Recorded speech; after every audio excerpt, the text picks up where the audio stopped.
It's 8 o'clock, and here are our top stories. You send your kids to school and thinking they're going to make it back home, and they're not. The Texas community heartbroken and in mourning. She played softball. She played basketball. All I can hope is that she's just not a number. Hopefully something gets resolved. 19 children and 2 women lost when a gunman opened fire on a 4th grade classroom. I just don't understand how people could sell that type of a gun to a kid, to an 18-year-old. I didn't know he had weapons or nothing or this or that there. If I would have known, I would have reported it. A tragedy one Colorado father knows all too well. I had a really sleepless night last night.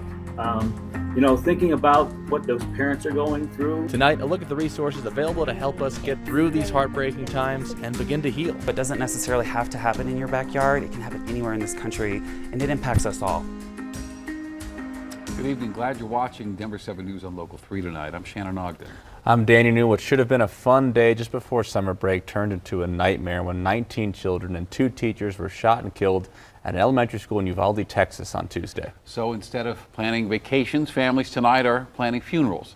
These are some of the faces of the victims we know so far. They were daughters and sons and cousins and friends.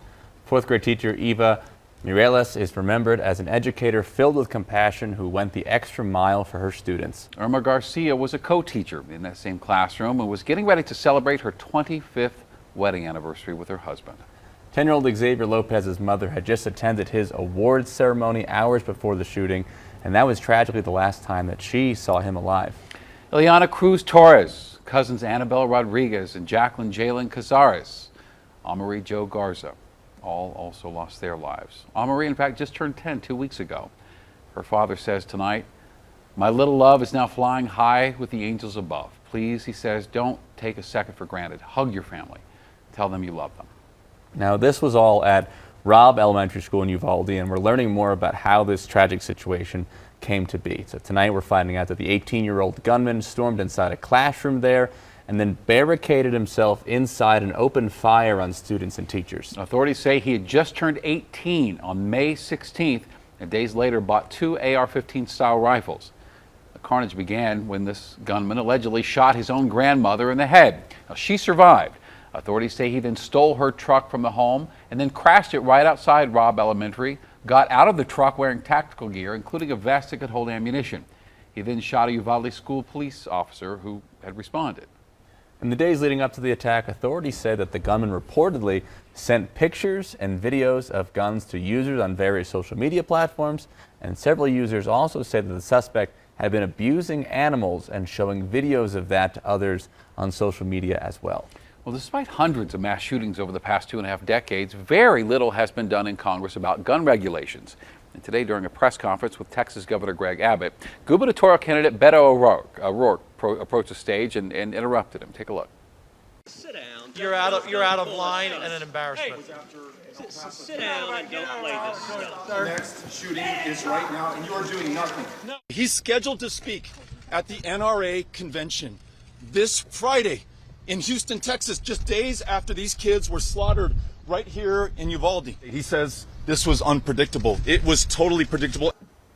Tonight, Governor Abbott would not say if he's going to cancel his visit to the NRA convention in Texas. He only said, quote, he's living moment to moment. The father of Daniel Mauser knows the kind of pain families are going through. Daniel was killed in the Columbine shooting when he was 15 years old. His dad, Tom, hopes that some kind of action finally comes. Their lives are changed. They're going to be going through trauma for some time. It's really difficult to process the fact that we still have this happening. And we talk about it when it happens, and then we do nothing. Tom says Daniel questioned loopholes in gun laws before he was killed, and he promises that he will fight to continue for gun reform in his son's honor. And the shooting in Texas has put Denver's school on alert. The school district sent Denver 7 a statement today saying there will be increased police presence in and around schools for the final 2 weeks of the year. There are also mental health professionals available for students and teachers who need them.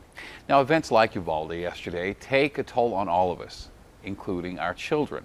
It's why programs like I Matter in Colorado are so important. It was implemented during the height of the pandemic to provide access to mental health and substance abuse resources for young people. Denver 7's CB Cotton shows how the program has been working and the resources it provides.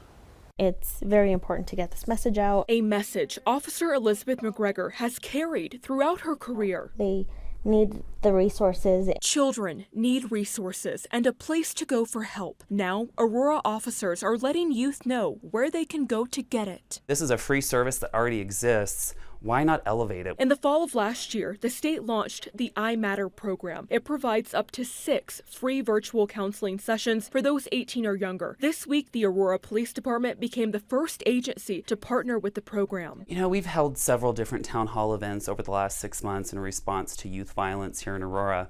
And a recurring theme that we've heard from youth, from parents and educators is that our youth need a safe space to talk to adults about the problems that they're facing. Joshua Nicholas manages community relations for Aurora Police. He says the agency has ordered signs, brochures, and other handouts and hopes to connect community members with the I Matter program. We're trying to plaster the town. There's no reason youth and adults shouldn't know about this free resource, particularly given just the number of challenges our youth are facing right now. The most recent challenge, fears of gun violence after 19 children were killed at a Texas elementary school. And we heard from some administrators today at APS, in fact, that said parents are upset, kids are crying because of what happened in Texas yesterday.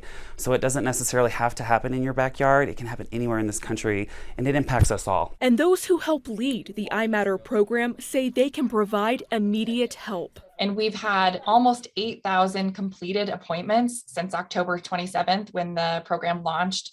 And we have 700 appointments that are scheduled and upcoming. McGregor and Nicholas know there's a need for mental health resources in their community, and they want Aurora's youth to know exactly where they can get it. Right? When you know better, you do better. So it's our hope that this program really helps our youth to thrive this summer, to feel safe, and to feel cared for. To me, it's very important to see that through. CB Cotton, Denver 7. And to learn more about the I Matter program and its free resources, visit imattercolorado.org. There is also Spanish-speaking counselors available. And if you can find ways to donate to memorial funds, if you'd like to help the families of these victims, you can do so right now on thedenverchannel.com. The Colorado nonprofit is offering mental health services, especially for our state's Latino population. Servicios de la Raza says it has people standing by on its behavioral health phone line ready to help, along with several other programs in both English and Spanish. We really try to be here as a support for community. We offer behavioral health services in both English and Spanish.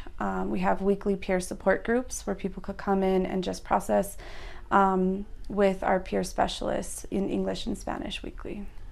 And if you want to call that number, it is 720-410-7108. We'll put that on the screen for you right there. And if you are not Latino but still need help, the nonprofit recommends contacting Colorado Crisis Services. That number to call is 1-844-493-8255. The phone lines are always open and confidential, and you can also text TALK to 38255. We know that is an extensive list, but we've made it easier by compiling all those resources, links, and how on our website, thedenverchannel.com. A heartless crime caught on camera in Lakewood. Police say a man walking his dog attacked and robbed this 72-year-old woman. It was near the intersection of West Hamden and South Ammon Street on May 15th. If you know anything about this, please call police. Today, President Biden signed an executive order on policing to mark 2 years since George Floyd was murdered by police in Minneapolis. The order requires federal law enforcement agencies to review and revise policies on use of force and will restrict the flow of surplus military equipment to local police. It also encourages limitations on chokeholds and no-knock warrants by attaching strings to federal funding. Governor Polis today signed the Fentanyl Accountability and Prevention Act into law. Statistics show more than 900 Coloradans died of a fentanyl overdose last year.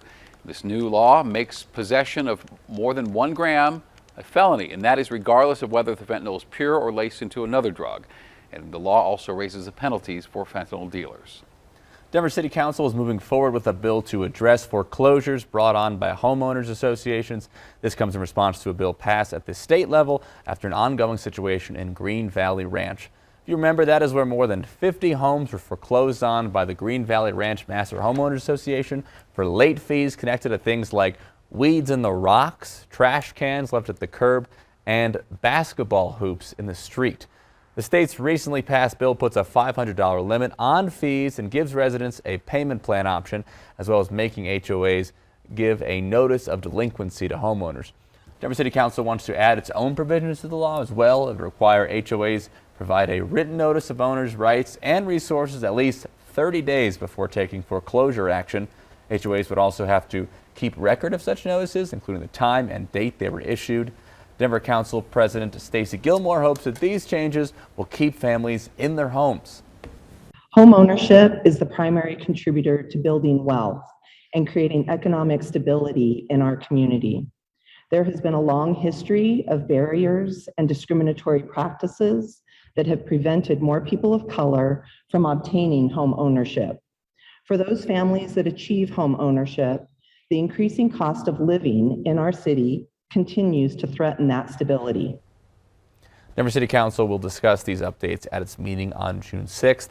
A second reading would be planned for June 20th.